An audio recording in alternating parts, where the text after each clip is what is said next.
بدن نبی نہیں ہوتا، بدن کا انکار کر دیا جائے۔ یہ فتنہ اس وجہ سے پیدا ہوا جنہوں نے اس بات کا انکار کیا کہ اللہ کے نبی صلی اللہ علیہ وسلم روزے مبارک میں زندہ نہیں ہیں، لہٰذا اس انکار کے لیے لفظ بڑے عجیب استعمال کیے، کہا جی یہ بدن تو نبی ہے نہیں جس کی تدفین ہوئی، بلکہ نبی تو روح کو کہتے ہیں جو اوپر چلی گئی عالم علیین میں۔ حالانکہ اہل سنت والجماعت کا عقیدہ نبی کی روح بھی پیغمبر کے روزے مبارک میں، پیغمبر کے بدن میں ہے۔ امام الانبیاء کی صحیح احادیث مبارکہ موجود ہیں کہ نبی زندہ ہوتے ہیں اپنی قبر میں اور قبروں میں نمازیں پڑھتے ہیں۔ ہمارا اہل سنت والجماعت کا انبیاء کے بارے میں بالکل صاف اور واضح موقف ہے۔ اب جنہوں نے کہا روح کو نبی کہتے ہیں، ان پہ ہم کچھ اشکال رکھتے ہیں۔ ہم کہتے ہیں آج کا خطیب بیان کرتا ہے اللہ کے نبی نے 40 سال کی عمر میں نبوت کا اعلان کیا۔ ہم پوچھتے ہیں یہ 40 سال کی عمر یہ بدن کی عمر تھی یا روح کی؟ ایک بے وقوف آدمی بھی جانتا ہے کہ انسان کی عمر دنیا کے اندر آ کر کے انسان کے بدن کی ہوتی ہے، روح کی نہیں ہوتی، لہٰذا یہ بدن نبی ہے جس کے اندر روح تھی۔ امام الانبیاء صلی اللہ علیہ وسلم کا وصال ہوا، آپ نے 12 خطبہ سے سنا، 63 سال کی عمر میں اللہ کے نبی کا انتقال ہوا۔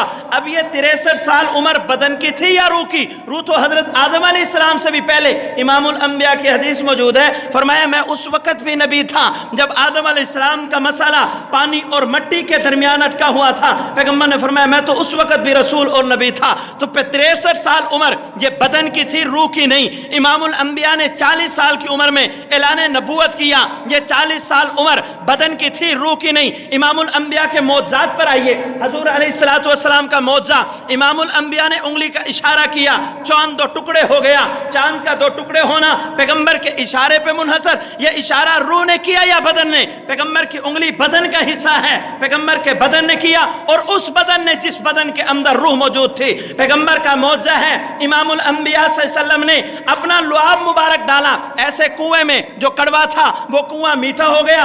اب یہ جو لعاب نکلا منہ سے نکلا، اور منہ بدن کا حصہ ہے، روح کا حصہ نہیں۔ ہم کہتے ہیں نبی اسے کہتے ہیں، اس بدن کو کہتے ہیں جس کے اندر روح موجود ہو۔ پیغمبر کا معجزہ ہے، حضرت صدیق اکبر کی ایڑی پہ سانپ نے ڈسا، پیغمبر نے اپنا لعاب مبارک لگایا، فوراً ایڑی ٹھیک ہو گئی۔ اب یہ پیغمبر کے معجزہ، اس معجزے کا انکار لازمی کرنا پڑے گا اگر بدن کی نبوت کا انکار کیا جائے۔ پیغمبر صلی اللہ علیہ وسلم نے لعاب لگایا، حضرت علی المرتضیٰ رضی اللہ عنہ کی آنکھ پر، آپ کی آنکھ فوراً ٹھیک ہو گئی غزوہ خیبر کے موقع پہ۔ یہ پیغمبر کا معجزہ ہے۔ آپ بتائیں کہ یہ جو پیغمبر صلی اللہ علیہ وسلم نے لعاب لگایا، یہ روح نے لگایا یا بدن نے؟ یہ بدن نے لگایا۔ لعاب بدن سے نکلا، لیکن اس بدن سے نکلا جس بدن کے اندر روح موجود تھی۔ آپ کے دل میں سوال پیدا ہوگا بھئی یہ فتنہ پھر پیدا کیوں ہوا؟ اس طرح کی باتیں مارز وجود میں کیوں آئی؟ اس کا یاد رکھیے، جب بھی باطل نے کوئی غلط بات ہمارے اندر گھسیڑنے کی کوشش کی، انہوں نے اس غلط بات میں بھی بڑے قرآن و سنت سے انہوں نے دلائل لیے۔ جو بیت اللہ کا ننگا طواف کرتے تھے ان کے پاس بھی دلائل تھے، وہ خامخواہ نہیں طواف، وہ کہتے تھے کہ بدن کپڑے پر پہننا، بدن پر کپڑوں کو پہننا، یہ بدن کو خوبصورت کرنے کے لیے، لوگوں کو دکھانے کے لیے، یہ دنیا کے اندر انسان گناہ کرتا ہے، پتہ نہیں کپڑے حلال کے یا نہیں، ان کپڑوں کو اتار دو تاکہ بالکل ننگے ہو کر اللہ کے دربار میں جاؤ، دنیا کا اظہار ہی نہ ہو اللہ کے سامنے۔ ان کے پاس دلائل تھے، اللہ نے قرآن میں ان کے دلائل بھی نقل کیے۔ تو ان لوگوں نے دلائل دیے جنہوں نے کہا اللہ کے نبی کی روح کا نام، نبی کی روح کا نام جو ہے نبوت ہے، پیغمبر کے بدن کو انہوں نے نبوت ماننے سے انکار کیا۔ اب اس پہ دلیل کیا دی کہ امام الانبیاء صلی اللہ علیہ وسلم معراج کی رات گئے اللہ رب العزت سے ملاقات کرنے کے لیے۔ حضور علیہ السلام نے ایک محل دیکھا، دل کیا آپ سے وسلم کا اندر چلا جاؤں۔ حضور علیہ السلام نے پوچھا جبرائیل سے یہ محل کس کا؟ یا رسول اللہ آپ کا۔ آپ سے وسلم جانے لگے کہ میں اس میں جانا چاہتا ہوں۔ جبرائیل علیہ السلام نے عرض کی یا رسول اللہ ابھی آپ کی عمر باقی ہے، جب آپ پوری عمر کر کے، پوری عمر گزار کے آئیں گے پھر آپ اس کے اندر داخل ہوں گے۔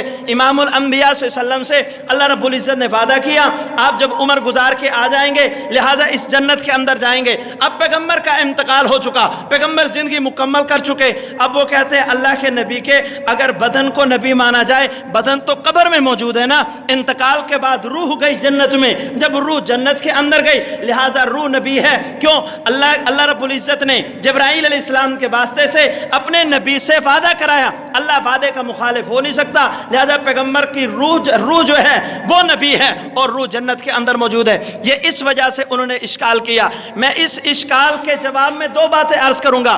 پہلی بات یہ، پیغمبر نے فرمایا جبرائیل سے میں جانا چاہتا ہوں، یہ جانا چاہتا ہوں بدن نے کہا یا روح نے؟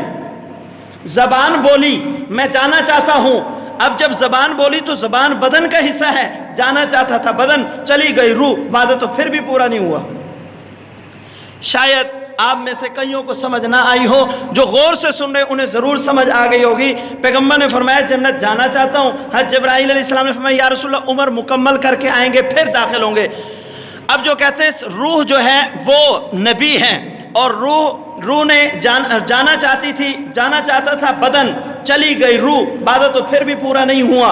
ہم کہتے ہیں وعدہ پورا ہوا، لیکن وہ وعدہ کس طرح پورا ہوا؟ میں اس مثال کے ذریعے سے عوام کے لیے دلائل کی بجائے مثال سے بات سمجھنا آسان ہوتا ہے۔ مولوی صاحب نے مسئلہ سنایا، بھائی آپ اگر کسی غریب کا تعاون کریں گے اللہ آپ کو جنت دے گا، مسجد کو چندہ دو گے اللہ آپ کو جنت دے گا، مدرسے کا کمرہ بنوا کے دو گے اللہ آپ کو جنت دے گا، دعوت و تبلیغ میں وقت لگاؤ گے اللہ آپ کو جنت دے گا۔ ایک بندہ کھڑا ہوا، اس نے فوراً مسجد کو چندہ دے دیا، فوراً مدرسے کا کمرہ بنوا دیا، فوراً غریب کے ساتھ تعاون کر دیا، جتنے کام بتائے گئے فوراً اس نے جماعت میں وقت لگا لیا۔ اب کچھ عرصے بعد اس کا انتقال ہوا، بیٹا یا اس بندے کا آ کے پوچھے مولوی صاحب میرے ابو کہاں گئے؟ جی آپ کے ابو قبر میں ہیں۔ فوراً اس نے مولوی صاحب سے سوال کیا، مولوی صاحب آپ نے کہا تھا اگر مسجد کو چندہ دو گے اللہ جنت دے گا، مدرسے کا کمرہ بنوا کے دو گے اللہ جنت دے گا، غریبوں کے ساتھ تعاون کرو گے اللہ جنت دے گا کب؟ مرنے کے بعد۔ میرا ابو مر گیا، آپ کہتے ہیں وہ قبر میں، اگر آپ نے جو وعدے کیے تھے اللہ رب العزت نے ان وعدوں کو پورا کیوں نہیں کیا؟ مولوی فوراً جواب دے گا اللہ مرنے کے بعد جنت دے گا معاشر کے بعد، اور جو معاشر ہوگی وہ مرنے کے بعد ہوگی، پہلے تھوڑی ہوگا۔ ہم کہتے ہیں امام الانبیاء صلی اللہ علیہ وسلم عالم علیین میں اور جنت میں جائیں گے معاشر کے بعد، اور امام الانبیاء کا جو روزہ ہے وہ جنت سے بھی اعلیٰ ہے جہاں اللہ کے نبی موجود ہے۔ اس پر انہوں نے ایک اور اشکال کیا، کہنے لگے ہم نبی کی اعلیٰ حیات مانتے ہیں تم ادنا حیات مانتے ہو۔ بھی کیسے؟ ہم نے پیغمبر کی حیات مانی عالم علیین میں جنت میں، تم نے پیغمبر کی حیات مانی اس قبر کے اندر، لہذا تم نے ادنا حیات مانی ہے ہم نے اعلیٰ حیات مانی ہے۔ ہم کہتے ہیں تمہاری یہ بات بھی غلط ہے، بالکل جھوٹ کا پلندہ ہے، اس بات کو بھی تسلیم نہیں کیا جا سکتا۔ کیوں؟ ہم نے امام الانبیاء صلی اللہ علیہ وسلم کی حیات مانی ہے عالم برزخ میں، قبر مبارک میں، اور جہاں پہ پیغمبر کی قبر مبارک ہے، جہاں پہ پیغمبر کا روزہ ہے، اہل سنت والجماعت کا یہ عقیدہ، وہ جگہ جنت سے اعلیٰ ہے، وہ جگہ اللہ کے عرش سے اعلیٰ ہے، وہ جگہ اللہ کی کرسی سے اعلیٰ ہے، وہ جگہ پوری دنیا میں، دنیا آخرت برزخ کسے کہتے ہیں؟ پوری جتنا کچھ اللہ رب العزت نے بنایا مکان کے اعتبار سے وہ سارا برزخ ہے۔ فرمایا دنیا کی جس جگہ پہ چلے جاؤ، جنت کی جس اعلیٰ سے اعلیٰ جگہ پہ چلے جاؤ، ان سب سے اعلیٰ ترین جگہ پیغمبر کا روزہ ہے، لہذا ہم نے پیغمبر کی حیات اعلیٰ مانی ہے، تم نے جس کو اعلیٰ سمجھا وہ ادنا ہے پیغمبر کے روزے کے مقابلے میں۔ میری ساری گفتگو خلاصہ یہ، آج کے بیان میں 4 باتیں عرض کرنا چاہتا تھا، ان میں سے صرف میں نے ایک بات عرض کی۔ نمبر 1 نبی کسے کہتے ہیں؟ نبوت کے لیے 4 چیزیں ضروری۔ نمبر 1 نبی انسان ہوگا۔ انسان کون سا؟ انسان کامل۔ انسان کسے کہتے ہیں؟ آپ نے کہنا یہ انسان یہ انسان یہ انسان، یہ انسان کی مثالیں ہیں۔ اصل انسان کسے کہتے ہیں؟ انسان ذو عقل ہو اور محسوس ہو، ذو عقل محسوس جمع ہوں گے تب جا کر کے انسان بنے گا۔ فرشتے ملائکہ جنات انسان نہیں ہیں کیونکہ یہ ذو عقل ہیں محسوس نہیں ہیں، اور یہ جانور انسان نہیں، یہ محسوس ہیں ذو عقل نہیں ہیں۔ انسان اور نبی کے لیے ضروری ہے انسان کامل ہو۔ کیا مطلب؟ ایک انسان ناقص ہے، ایک انسان کامل۔ انسان ناقص ہجڑا اور عورت کو کہتے ہیں، ہجڑا عورت نبی نہیں بن سکتی، نبی جب بھی ہوگا انسان کامل ہوگا۔ یہ بات ہماری مکمل ہو گئی۔ نمبر 1 نبی وہ ہوگا جو انسان ہو۔ نمبر 2 نبی وہ ہوگا جو مفروض الاتباع ہو، اس پر اگلے جمعے بات کریں گے۔ نمبر 3 نبی وہ ہوگا جو مبعوث من اللہ ہو، کہ اللہ رب العزت نے اسے بھیجا ہو، کسی انگریز نے خود کاشتہ پودا اسے بنا کر مرزا غلام احمد قادیانی کی شکل میں خود کاشتہ پودا تعمیر نہ کیا ہو، بلکہ اللہ کی طرف سے مبعوث من اللہ کی طرف سے بھیجا گیا ہو۔ اور نمبر 4 نبی وہ ہوگا جو معصوم عن الخطا ہو۔ اگر یہ چاروں چیزیں کسی اور میں ثابت کر لی جائیں یہ ختم نبوت کا انکار ہے، اگر ان چاروں میں سے کوئی ایک چیز نکال لی جائے یہ نبوت کا انکار ہے۔ نبی کے لیے چاروں چیزیں لازم اور ضروری۔ دعا ہے کہ اللہ جل شانہ ہمیں عقائد اہل سنت والجماعت پہ کاربند رہنے کی توفیق نصیب فرمائے۔ وما علینا الا البلاغ سنت پر۔